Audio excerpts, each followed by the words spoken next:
오늘 본문은 이제 우리가 잘 아는 이제 예화를 이야기합니다. 읽지 않았지만 35절까지는 이제 1만 달란트 빚진 자의 비유를 우리에게 알려주고 있습니다. 하나님께서 맡기신 자 중에 하나라도 잃어버리지 않는 것이 하나님의 뜻입니다. 그리고 우리 주님, 우리 예수님께서는 그 하나님 아버지의 뜻에 완전히 순종하심으로 주님께 맡겨진 영혼, 그 어느 누구도 버리지도 잃어버리지도 않으십니다. 아무 자격도 공로도 없는 아이와 같은 이도, 또 스스로 범죄하여 길을 잃고 고통을 겪는 기른 양과도 같은 자도 우리 주님께서는 하나도 버리지 않으시고 하나도 잃어버리지 않으시는 것이죠. 바로 비록 죄에 대한 징계와 권면이 있을 수 있습니다. 때로는 이제 교회 공동체에서 교제를 끊어버리는 엄격한 징계를 주기도 하지요. 그러나 이 징계 역시 영혼을 망하게 하여 영원한 저주와 사망에 빠뜨리고자 하는 것이 아니라 공동체 안에 더 이상 그와 같은 죄가 퍼지지 않게 하기 위한 그 보호의 목적과 또 징계받은 자가 자신의 죄를 돌이켜 회개하고 회복하게 하기 위한 목적으로 이런 징계들을 행하게 되는 것입니다. 그러므로 이 말씀들, 우리가 이제 지난주에 성찬이 있었고 그 앞주까지 살펴봤던 이 말씀들, 이 마태복음 18장의 말씀들을 쭉 통하여서 드러나는 하나님의 나라가 있습니다. 이렇게 드러나는 하나님의 나라는 죄인을 용서하는 용서의 나라요, 또 죄로 인하여서 잃어버린 하나님의 자녀라는 그 귀한 신분을 회복시키는 회복의 나라인 것이죠. 주님의 나라는 용서의 나라요, 회복의 나라인 것입니다. 주님의 그 용서와 주님께서 주신 그 회복이 어떠한 성격인지 그 내용이 오늘 우리가 읽은 본문과 다음 주까지 이어서 살펴볼 그 말씀 가운데 분명히 나타나고 있습니다. 베드로는 주님께로부터 주님의 나라와 사역에서 용서가 매우 중요하다는 것을 듣고 배웠습니다. 주님께서 용서에 대해서 말씀하신 것은 이제 이번이 처음이 아니죠. 앞에 부분에서 계속 있었습니다. 그리고 연이어 죄에 대하여 내리는 처벌에 대해서도 베드로는 주님께 배웠습니다. 자, 그렇다면 이제 한 가지의 의문이 생기게 되는 것이죠. 한 가지의 질문이 생기는 겁니다. 자, 용서도 배웠고 처벌도 배웠습니다. 그렇다면 용서와 처벌의 경계, 그 기준이 어디인가? 여기에 대한 질문이 생길 수밖에 없는 것이죠. 우리는 어디까지는 참아야 하고 어디부터는 처벌해야 하는가? 그 기준을 이제 베드로가 예수님께 질문하게 되는 것입니다. 몇 번이나 참아줘야 할까요?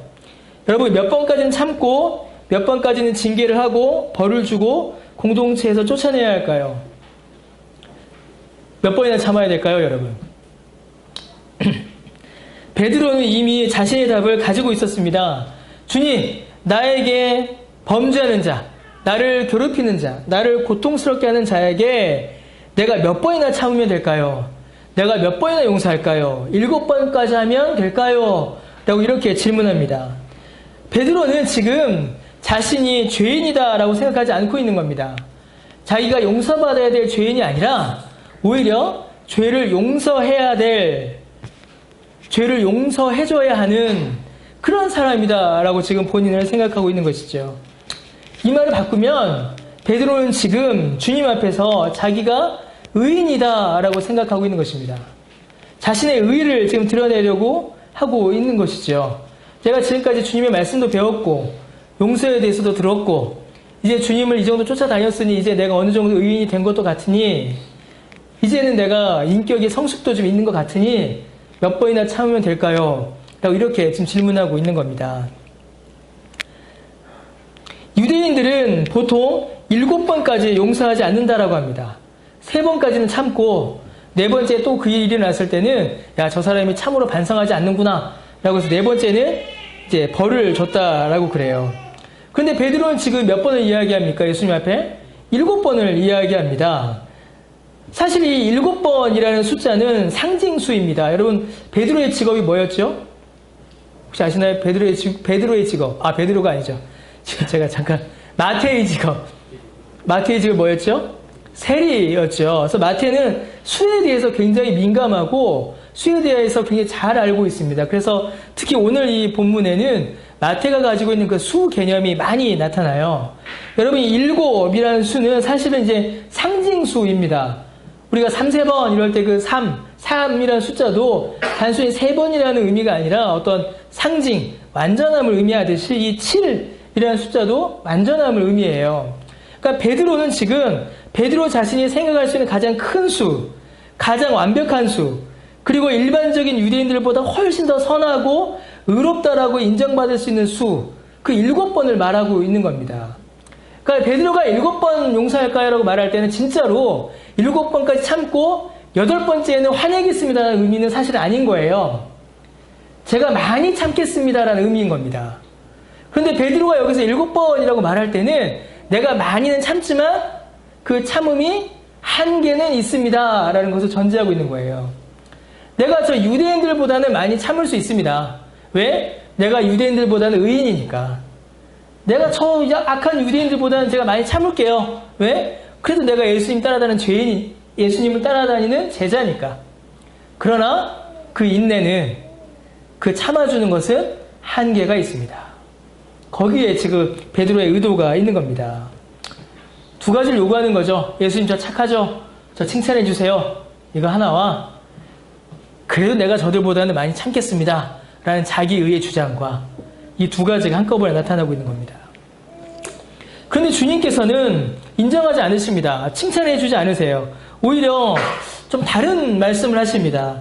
7번이 아니라 7번을 70번까지도 용서해라 라고 이렇게 말씀하십니다.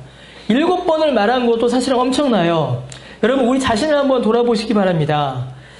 여러분 몇 번이나 참으시나요? 2번. 여러분 몇 번이나 참으세요? 예. 아이를 키우다 보면은 야, 내 인내심이 이거밖에 안 되는구나 라는 사실을 절실히 깨닫게 됩니다. 7번은 불가능합니다. 7번? 어떻게 7번을 참아요? 3번 참는 것도 아주 많은 인내가 요구됩니다. 예. 목회사역은 또 비슷합니다. 목회사역도 참는 게 한 3분의 2, 4분의 3 되는 것 같습니다. 여러분 얼마나 참으세요? 우리의 참음도 사실 분명한 한계가 있습니다. 숫자로 세서 7번까지 참는 일, 7번의 용서 별로 우리에게 없습니다. 일어나지 않아요. 3, 4번만 해도 충분해요. 그렇게 하지도 않습니다. 그런데 예수님께서는 그렇게 하면 안 된다라고 말씀하십니다. 7번은 70번 해라 라고 말씀하세요. 이 말은 490번 용서하고 491번째에는 용서하지 말라라는 말씀이 아닙니다. 방금도 말씀드렸던 것처럼 7, 7은 완전수예요. 그 7번을 다시 7번 곱하고 또 완전수인 그 완전함, 충만함을 뜻하는 열을 곱한 것이니 이게 뭘까요, 여러분? 사실 이는 수를 세지 말라는 말씀이에요. 수를 세는 것이 무의미하다라는 것입니다. 끝없이 무한히 용서하라라는 의미예요. 베드로와의 차이가 여기서 나타나는 것이죠. 베드로도 제가 많이 용서하겠습니다. 그러나 한계는 있지요 라고 말했는데 예수님께서는 많이 용서해라. 한계 없이. 많이 용서해라. 끝없이. 많이 용서해라. 모든 일을. 여러분 이거 가능하겠습니까? 어떻게 생각하세요? 주님께서는 지금 불가능한 것을 베드로에게 말씀하고 계시고 또 지금 우리에게 요구하고 계십니다. 영원히, 완전히 모든 것을 용서하는 용서. 여러분 이 용서가 우리에게 과연 가능하겠습니까? 이거 가능하면 성자죠. 성인의 반열에 오르겠죠. 이거 가능하면 예수님입니다. 3번도 어려운 게 용서이고 사람이 최대한 생각할 수 있는 게 7번인데 많이 용서해라. 그것도 끝없이 무한히 용서해라. 주님의 말씀이 좀 너무하신 것이 아닌가. 예수님이나 가능하지 그것이 우리에게 어떻게 가능한가. 그렇게 생각하지 않으세요? 저는 이 말씀 들으면서 그렇게 생각했습니다. 왜냐하면 이 설교 준비하면서 유독 어제 오늘 애들한테 참지 못할 일이 많아갖고 오늘 아침에도 나오면서 지호한테 버럭 한번 했거든요. 불가능합니다. 사람에겐 불가능한 일이에요. 그런데 왜 예수님께서는 불가능한 일을 우리에게 이렇게 요구하시는가? 왜 이 이야기를 우리에게 말씀하시는가? 여러분 왜 우리는 그렇게 용서해야 할까요? 또 우리 주님께서는 왜 그렇게 말씀하실까요? 오늘 설교 또 다음 주까지의 설교의 결론을 좀 미리 당겨서 말씀을 드리자면 그것이 하나님 나라의 속성이기 때문에 그렇습니다. 설교 초두에 말씀드렸듯이 하나님의 나라는 영원하고 완전한 용서의 나라이며 예수 그리스도 안에 있는 자들에게 예수 그리스도를 통하여 하나님께서 그 용서를 주셨습니다. 그리고 그 용서를 받은 자들은 그 나라의 백성, 용서의 나라의 백성이기에 그 나라의 가장 중요하고 본질적인 특징인 자기 자신이 이미 받은 그 용서의 은혜를 베풀어야 하기 때문입니다. 그것이 하나님 나라 백성의 표이기 때문이에요. 즉 구원을 위한 조건이 아니라 구원받은 자, 하나님 나라의 백성의 증거와 표로서 이를 말씀하시는 것입니다. 이게 첫 번째 이유입니다. 우리가 용서받았으니 용서 행하라 라고 말씀하시는 거예요. 이에 더하여 주님께서 이렇게 말씀하시는 것은 단순히 우리에게 이러한 용서를 행하라 라고 말씀하시는 것만이 아니라 더하여 우리가 받은 용서의 크기가 얼마나 큰가를 주님께서는 이를 통하여 우리에게 말씀해 주시는 것입니다. 오늘 우리가 살펴볼 예와 이 만달란트 빚진 자는 두 가지 이야기로 나뉘어져 있죠. 이 첫 번째 이야기가 바로 우리가 받은 용서의 크기가 얼마나 큰가를 이야기해주고 후반부의 이야기가 우리가 행해야 될 용서에 대해서 알려주고 있습니다. 이 예화는 두 개의 이야기로 이어졌죠. 방금도 말씀드렸던 것처럼 첫 번째는 왕과 만달란트 빚진 자의 이야기이고 두 번째는 만달란트 탕감받은 자와 그에게 100데나리온 빚진 자 그리고 왕의 이야기 이렇게 나누어져 있습니다. 첫 번째 이야기, 오늘 우리가 읽은 이 첫 번째 이야기에서 우리는 두 가지 사실에 놀라게 됩니다. 하나는 이 사람이 진 빚의 크기이고 다른 하나는 그 빚을 탕감해준 왕의 사랑과 능력에 대해서 우리는 놀라게 됩니다. 여러분, 한 사람이 왕에게 1만 달란트의 빚을 졌다라고 합니다. 여러분, 이 1만 달란트는 이제 어마어마한 돈입니다. 1달란트는 이제 무게의 단위죠. 이 1달란트는 몇 킬로일까요? 여러분? 몇 킬로? 아니, 6천은 나중에 나와야 돼요. 이 1달란트는 34kg 정도의 무게라고 해요. 근데 이제 뭐 그때는 무게나 화폐가 같이 쓰였으니까요. 그런데 그러면 1만 달란트는 모두 몇 킬로그램이죠? 약 34만, 그러니까 340톤 정도 되죠. 근데 만약에 은일 경우에 은 1달란트는 6천 데나리온이었다고 합니다. 근데 이 1데나리온은 하루 일당이에요. 그러니까 1만 달란트면 6천만 데나리온이니까 6천만 일 동안 일해야 되는 일당입니다. 이 1만 달란트는. 그러면 여러분 6천만 일이면 몇 년일까요? 약 16만 4천 년이에요. 그러니까 예수님께서 이 말씀을 하셨을 때 그때부터 매일 일해서 갚았어도 앞으로 얼마가 남은 거예요? 16만 2천 년이 남은 겁니다. 그 정도의 돈이죠. 금은요, 이게 만약에 은이 아니라 금일 경우에는 은의 1.5배였다고 합니다. 그 가치가. 그러면 어떻게 될까요? 약 24만 6천 년의 일당이에요. 24만 6천 년 동안 매일 돈을 벌어서 그 돈을 갚아야 하는 것. 그 당시 예수님께서 이 말씀을 하실 당시에 로마가 유대 사마리아 이 지역에서 거둔 1년 세금이 1년 세수가 600달란트였다고 합니다. 600달란트. 그 당시 1년 세수가 유대 사마리아 이 땅에서 거둔 게 600달란트. 그럼 여러분 이 돈의 액수가 얼마인지 상상해 가십니까? 이 돈의 액수가? 사실 여러분 제가 지금 이 돈의 액수를 이렇게 계산해서 말씀을 드렸는데 이러한 계산은 사실 무의미합니다. 이 1만 달란트라는 수에서는요. 16만 4천 년 여러분 가능하겠습니까? 여러분 마태는 세리였죠. 방금 말씀드렸던 것처럼. 그래서 그는 수에 능통한 자였습니다. 그 당시에 통용되는 가장 큰 단위가 달란트였고 계산 가능했던 가장 큰 수가 1만 단위였다라고 합니다. 그 이상의 단위, 그 이상의 수는 그 당시 사람들에게는 별로 이렇게 의미가 없었던 거죠. 지금 우리가 조까지는 생각을 하죠. 근데 경, 해, 이런 것들 여러분 우리가 생각합니까? 평상시에 쓰나요? 잘 안 쓰잖아요. 그런 의미와 같다라는 거예요. 이 1만 달란트라는 거는. 그냥 상상 속에 존재하는 수인 겁니다. 그냥 그런 수가 있겠지. 사람의 계산과 능력을 넘어서는 수. 그런 수가 있겠지라고 생각하지만 실제로 만져보지도 보지도 느껴보지도 계산해보지도 못한 그런 수인 것이죠. 그래서 지금 이 1만 달란트라고 말할 때 이 1만 달란트는 그 당시 사람들에게는 어떤 의미냐면 100억 년 전 이렇게 되는 거예요. 곧 사람들이 느끼기에는 영원과 무한의 수가 되는 겁니다. 영원하고 무한하고 사람의 능력과 계산을 뛰어넘는 끝없는 수, 그게 바로 이 1만 달란트가 의미하는 것이죠. 여러분, 한 사람이 사실은 그만한 빚을 졌다는 것도 놀라운 거예요. 그런데 그것보다 더 놀라운 것은 왕이 그만한 돈을 빌려주었고 또 그만한 돈을 탕감까지 해줬다라는 것입니다. 이 말, 그리고 이 수는 너무 어마어마하기에 사실은 너무나 비현실적 내용입니다. 그 당시 사람들이 예수님의 이 비유를 들었을 때는 비현실적인 거예요. 도저히 사람이 생각할 수 없고 사람의 능력을 넘어서는 영원하고 무한한 빚을 영원하고 무한한 능력으로 왕이 탕감해준 이 땅에서 사람의 능력으로 행할 수 없는 일을 지금 일어나고 있는 것입니다. 여러분, 이 빚은 이 사람이 결코 갚을 수 없는 빚입니다. 자신과 아내와 자식들 그리고 자기의 모든 소유를 다 팔아도 이 빚을 결코 갚을 수가 없었습니다. 이 빚을 진 사람이 왕에게 나와서 뭐라고 합니까? 엎드려서 26절에 내게 참으소서 다 갚으리이다 라고 이렇게 말해요. 자신의 형편이 너무나 급하고 아쉬우니 두려우니 그렇게 말했을 것입니다.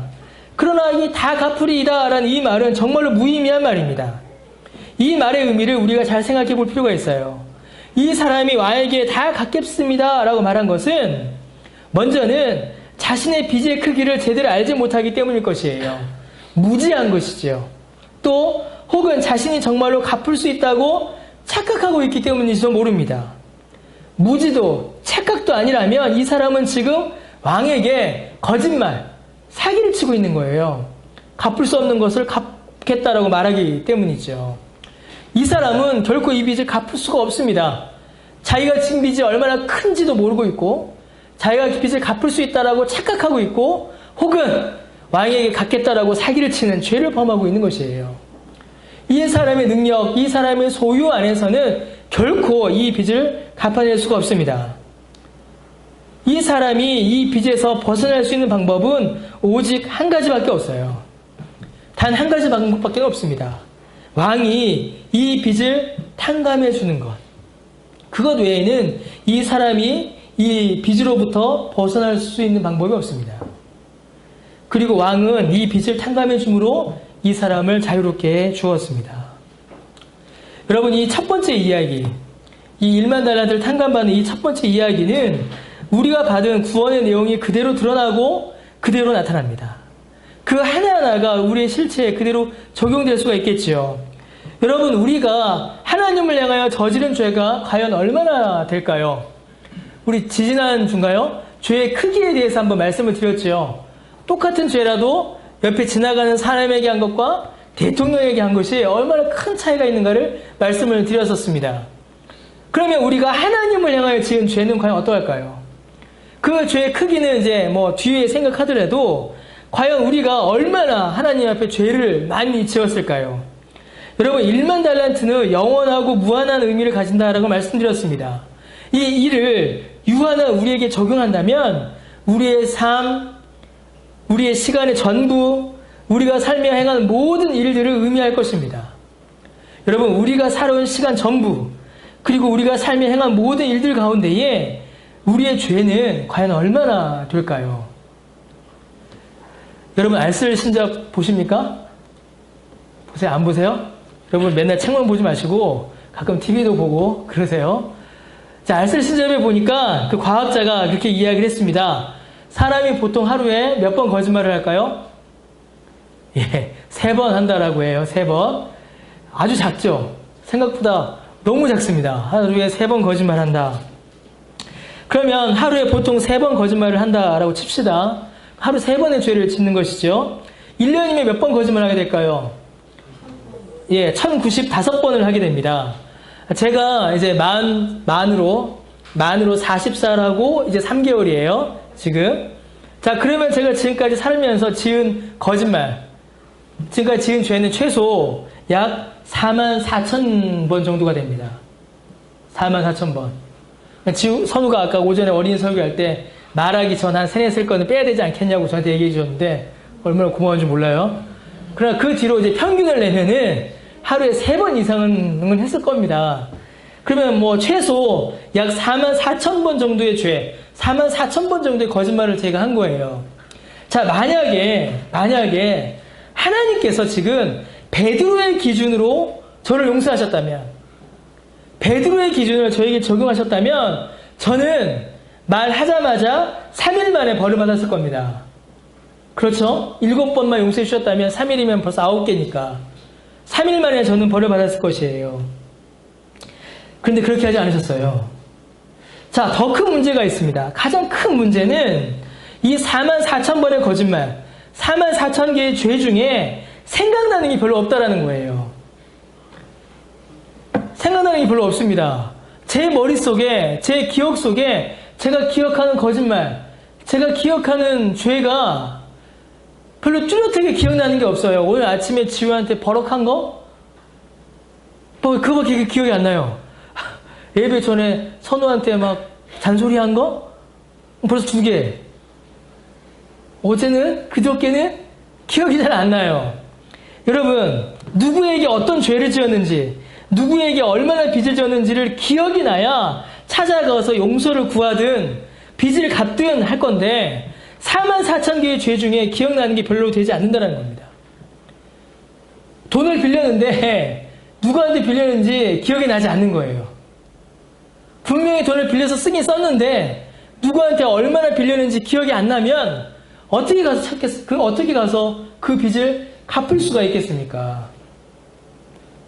여러분, 우리가 과연 하루에 3번만 죄를 지을까요? 우리가 과연 3번의 거짓말만 하겠습니까? 최소로 하루 3번 잡았을 때도 44,000개이고 지금까지 제가 그리고 그 안에서 기억나지 않는 것이 태반인데 우리의 삶의 전체 가운데에 우리의 인생의 전체 가운데에 기억하지 못하는 죄는 얼마나 많겠습니까? 여러분, 성경은 우리에 대해서 뭐라고 설명할까요? 예레미야 17장 9절에 보니까 만물보다 거짓되고 심히 부패한 것이 우리의 마음이다라고 기록되어 있습니다. 창세기 6장 5절에 보니까 하나님 보시기에 사람이 마음으로 하는 모든 계획과 생각이 다 악하였다라고 기록되어 있습니다.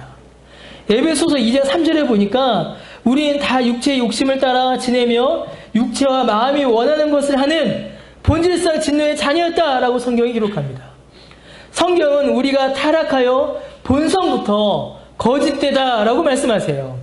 그래서 우리가 인정하든 인정하지 않든 우리가 기억하든 기억하지 않든 우리의 모든 삶은 그리고 우리가 지금까지 살아온 모든 시간과 그 시간 가운데 행하였던 모든 일들은 다 죄였거나 최소한 죄에 오염되었던 일들이었습니다.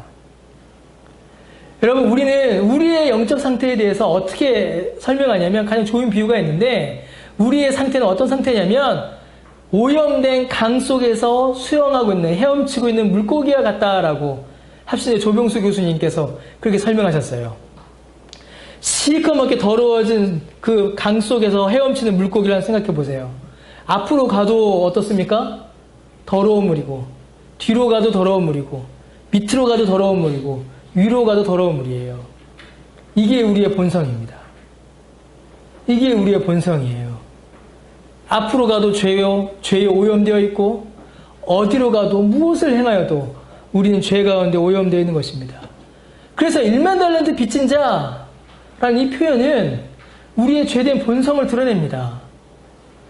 우리의 성품이, 우리의 본성이, 우리의 시간이, 우리의 모든 행위가 얼마나 하나님 보시기에 더럽고 끔찍한가. 얼마나 많은 죄 가운데 우리가 있었는가. 그 모습을 드러내는 것이지요. 그런데 더 무서운 게 있어요. 더 무서운 게. 왕이 나타나서 24절에 보니까 결산하죠. 우리도 결산할 때가 있다는 겁니다. 하나님께서 결산하신다는 것이에요.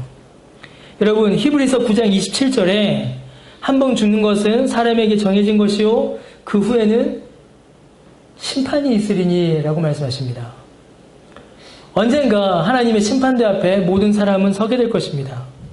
그리고 하나님의 그 심판대 앞에 설 때에, 하나님 앞에 설 때에 우리는 다 세지도 기억하지도 못하는, 제가 만약에 80살까지 산다라고 하면은 8만 번쯤 되겠죠? 최소. 그럼 그 8만 번의 죄 중에 기억하지 못하는, 생각하지도 못하는 그 모든 죄의 항목들을 하나님께서는 내 앞에서 하나씩 하나씩 열거하시면서 그 죄값을 우리에게 물으신다는 것입니다. 나는 어디서 어떤 죄를 지었는지, 나는 어디서 누구에게 돈을 빌렸는지, 나는 어디서 어떻게 하나님께 죄를 지었는지 기억하지도 못하는 그 모든 죄의 항목들을 하나님께서 쫙 펼치신다는 거예요. 그리고 그에 대한 죄값을 우리에게 요구하신다는 겁니다. 빚을 계산하여 내 몸, 너의 아내, 너의 자녀, 모든 소유 다 팔아, 빚 갚아라! 라고 말한 그 본문의 왕처럼 하나님께서도 우리에게 우리가 행한 그 모든 죄의 값을 요구하실 것입니다. 그 심판대 앞에 서게 될 것이에요. 그런데 여러분, 우리가 갚을 수 있겠습니까? 우리가 행한 그 모든 죄의 값을 갚을 수 있나요? 1만 달란트 빚진 자가 갚지 못했던 것과 마찬가지로 우리도 갚지 못합니다. 기억도 못하고 있는데 어떻게 갚을 수가 있겠습니까? 여러분, 그 기억 다 못하는데 어떻게 그것을 갚을 수가 있겠어요? 여러분, 우리의 행위로, 우리의 의로, 우리의 공로로 우리의 죄를 어떻게 갚겠습니까? 우리가 얼마나 깨끗하게 살아야, 우리가 얼마나 착하게 살아야 그 죄를 다 갚겠습니까? 우리는 그 기억도 못하고 있어요. 우리는 갚을 수가 없습니다. 그런데 사람들은 우리가 갚을 수 있다라고 생각합니다. 저지른 죄도 비참한데 여기에 사람의 비참함이 더해져요. 1만 달란트 빚진 자가 왕 앞에 나아가 다 갚겠나이다 라고 말한 것처럼 사람들은 하나님 앞에 자신의 죄값을 다 갚겠다고, 다 갚을 수 있다라고 생각합니다. 자신의 죄의 크기가 얼마나 큰지 모르는 무지와 갚을 수 있다는 착각과 하나님을 속이려는 악이 우리를 더욱더 비참하게 만듭니다. 여러분, 지금까지 이 세상에 존재했던 수많은 철학과 종교가 바로 이 오류를 범하였습니다. 인류는 스스로 죄의 문제를 벗고자 했습니다. 그래서 자기 내면으로는 철학을 만들었고 자기 밖으로는 종교를 만들었습니다. 깊은 사고와 논리, 윤리, 도덕, 철학이 인간의 죄를 극복하고 더 나은 상태로 만들 수 있을 것이다 라고 믿었습니다. 그래서 수많은 사람이 철학을 연구했지요. 또는 특별한 수행을 한다거나 신을 감동시킴으로 사람이 신이 되거나 신과 비슷한 존재가 되어 이 죄의 문제를 벗어날 수 있을 것이다 라고 믿었습니다. 자기 힘으로 이 죄를 벗어날 수 있다라고 사람들이 믿었어요. 철학과 종교만이 아닙니다. 어떤 사람들은 과학이, 어떤 사람들은 돈이, 어떤 사람들은 권력이, 정치가, 문화가, 윤리와 도덕이, 사람으로부터 나온 그 무엇이 사람을 죄로부터 구원하며 그 삶을 획기적으로 개선하여 도덕적으로, 영적으로 거룩하게 만들 수 있다라고 생각했습니다. 그러나 여러분, 그 어떤 것도 이 죄의 문제를 해결하지 못했습니다. 1만 달란트 빚진 자가 착각하여 무지하여 하나님 앞에 거짓을 말하고 있는 것처럼 자신의 죄를 해결하려고 했던, 자신의 영적 상태를 바꾸어 놓으려고 했던 인간들의 역사 가운데 나타나는 모든 시도들은 다 실패했어요. 다 실패했습니다. 인간은 어떤 식으로든 어떻게 해서든 자신의 죄의 문제를 스스로 해결하려고 하고 자기의 구원에 기여하려고 합니다. 그래서 선한 행위를 많이 하면, 율법을 잘 지키면, 높은 차원의 지식을 가지면 구원을 이룰 수 있다라고 착각합니다. 최소한 하나님께서 하신 일에 일정한 기여를 할 수 있다라고 믿지요. 하나님께서 나를 구원해 주시지만 나도 거기에 보태야 된다라고 생각합니다. 그래서 이를 통하여 영광을 자기가 받으려고 합니다. 그러나 그렇지가 않습니다. 이 비유를 통해서 성경의 비유만이 아니라 세상 모든 사람들이 인정하는 세상의 과학 지식을 통해서도 우리의 죄와 우리의 죄의 짐과 그 죄의 무게는 결코 우리가 해결할 수 있는 차원이 아니다라는 사실이 분명하게 드러납니다. 결코 우리가 해결할 수 있고 결코 우리가 감당할 수 있는 차원이 아닌 것입니다. 우리가 저질렀지만 우리가 감당할 수 없는 것이에요. 아침마다 우리 집사람이 저희 식구들한테 먹이는 게 있어요. 예, 주스를 먹입니다. 온갖 야채와 과일을 막 갈아갖고 먹여요. 처음에는 힘들었습니다. 지금은 막 한숨에 마셔버려요. 예, 은근히 이제 적응이 돼서. 우리 집 얘기해서 미안한데 우리 딸이 안 먹어요. 잘 안 먹습니다. 그래서 딱 받아갖고 엄마 안 보는 데 가서 아빠 먹어줘. 아빠 한 모금만 마셔. 많이 마셔? 오빠 한 모금. 오빠는 안 받아주죠.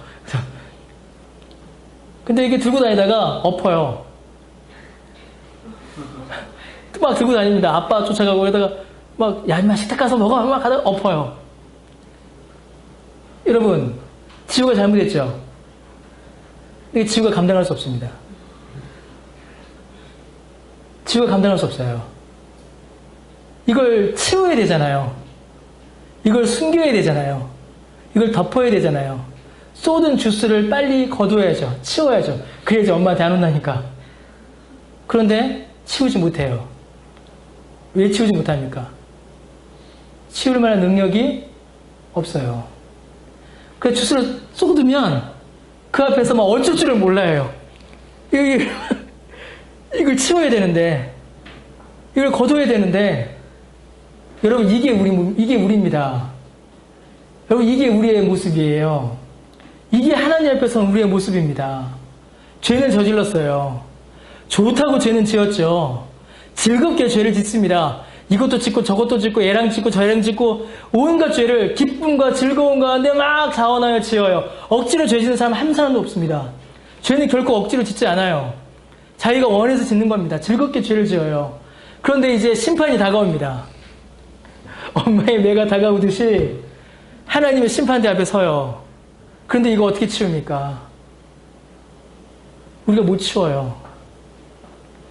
우리가 이 죄 해결할 수 없습니다. 이 죄를 해결하려면 여러분 두 가지 방법밖에 없어요. 두 가지 방법. 첫 번째는 엄마가 용서해 주던가, 두 번째는 아빠가 치워주던가. 그래서 지금은 쏟고 막 하다가 아빠를 찾습니다. 아빠 치워!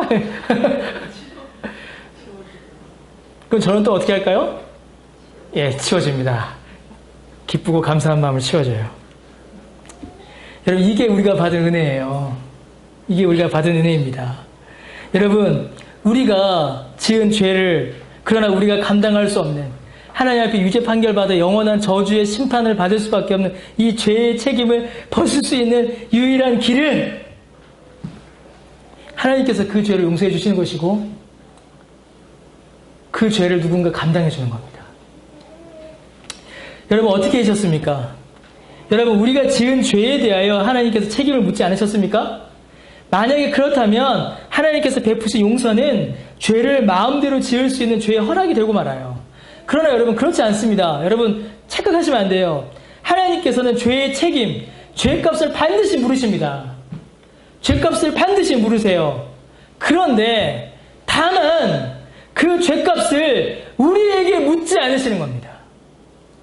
우리의 죄값을 반드시 물으시는데 우리에게 묻지 않으세요. 우리의 죄값을 갚으라고 요구하시는데 우리에게 급히 갚으라고 요구하지 않으십니다. 우리는 갚을 수도 없는 그 죄의 책임을, 그 죄값을, 우리가 져야 하는 그 영원한 사망과 저주라는 죄의 값을 요구하시는데 우리에게 요구하지 않으시고 예수 그리스도에게 요구하시는 겁니다. 우리에게 받지 않으시고 예수 그리스도에게 받으시는 겁니다. 그리고 예수 그리스도께서 그 모든 죄값을 기꺼이 우리 대신 치루어 주셨습니다. 예수 그리스도의 그 보혈의 피값이 우리의 모든 죄의 값을 우리 대신에 치루어 주신 겁니다. 그의 피가, 그의 살이, 하나님이신 그가, 영원하고 완전하신 그 죄값의 요구를 하나님이신 그가 다 갚아주신 겁니다. 하나님의 요구를 그가 만족시키신 것이에요. 그러므로 여러분, 하나님께서 우리에게 베푸신 구원의 은혜는 이제는 마음 편히 죄를 지어도 된다라는 죄의 허용이라든가 마음대로 살아도 된다라는 방종의 허락이 아닙니다. 그렇게 오해하시면 안 돼요.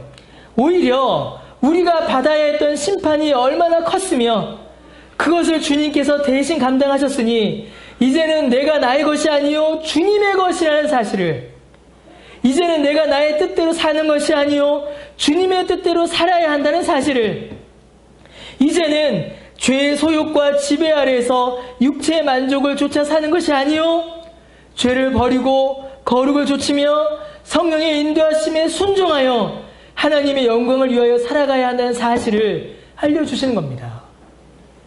고린도전서 6장 19절과 20절에 바울이 이렇게 교훈합니다. 너희 몸은 너희가 하나님께로부터 받은 바 너희 가운데 계신 성령의 절인 줄을 알지 못하느냐? 너희는 너희 자신의 것이 아니라 값으로 산 것이 되었으니, 죄값을 예수께서 치르시고 예수님께서 우리를 사신 겁니다.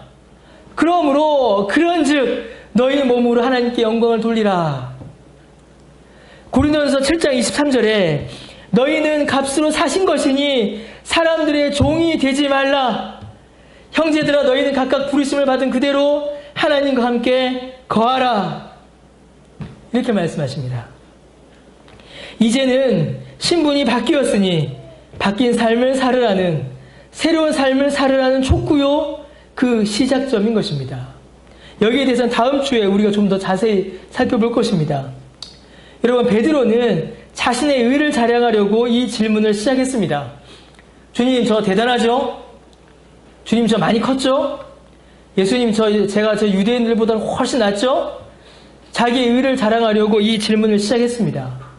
그러나 주님께서는 오히려 베드로가 얼마나 큰 죄를 지은 죄인인지, 1만 달란트 빚진 것처럼 얼마나 큰 죄를 지은 죄인인지, 그리고 하나님께서 행하실 그 심판의 두려움과 또 그 심판의 두려움만큼이나 용서의 은혜가 얼마나 큰지, 그리고 그 용서를 우리에게 주시기 위하여 그리스도께서 무엇을 행하실 것인지, 그 내용을 주님께서는 말씀해주고 계신 것입니다.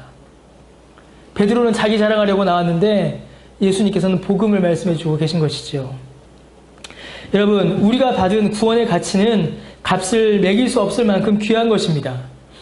왜냐하면 우리가 지었던 죄가 우리가 셀 수 없을 만큼 큰 것이었기 때문이고, 또 우리를 용서하신 하나님의 은혜가 그만큼 컸기 때문이며, 우리를 용서하시기 위하여 헌신하신 그 주님의 헌신이, 주님의 살과 피가, 그 살과 피를 쏟으신 그 주님이 영원하고 완전하신 하나님이시기 때문입니다. 그래서 우리가 받은 구원의 가치, 우리가 받은 구원의 은혜는 1만 달란트가 뭡니까? 그것과는 비교할 수 없을 만큼 영원하고 귀한 것입니다. 16만 4천 년이라고 했지만 하나님께서 우리를 영원전에 택하셔서 영원전에 그 구원의 은혜를 우리에게 주시기를 약속하셨고 우리에게 영원한 생명을 주셨기 때문입니다. 그러므로 셀 수 없는 은혜를 받은 우리에게 주님께서 그 은혜에 합당한 삶을 요구하시는 것은 당연합니다. 그 은혜를 깨달은 자가 그 은혜에 합당한 삶을 사고자 하는 것도 당연합니다. 그 은혜를 아는 자가 이제 그 은혜를 벗어나지 않는 삶을 살기로 결심하는 것 역시 당연한 일인 것이죠. 오늘 우리는 우리 죄의 크기와 그 은혜와 그것을 위하여 그리스도께서 하신 그 구원의 은혜를 살펴보았습니다. 그리고 이제 그 구원에 합당한 삶은 다음 주에 우리가 이어서 살펴볼 것입니다. 여러분, 우리가 받은 죄의 용서의 크기가 얼마나 크고 놀라운지, 그 일 가운데 행하신 그리스도의 은혜가, 그리스도의 사역이 어떠한 것인지 다시 한번 확인하며 또 우리의 삶을 돌아보며 무엇이 그 구원의 은혜에 합당한 삶인지를 다시 한번 생각해보는 우리 모두가 되시기를 바랍니다. 기도하겠습니다.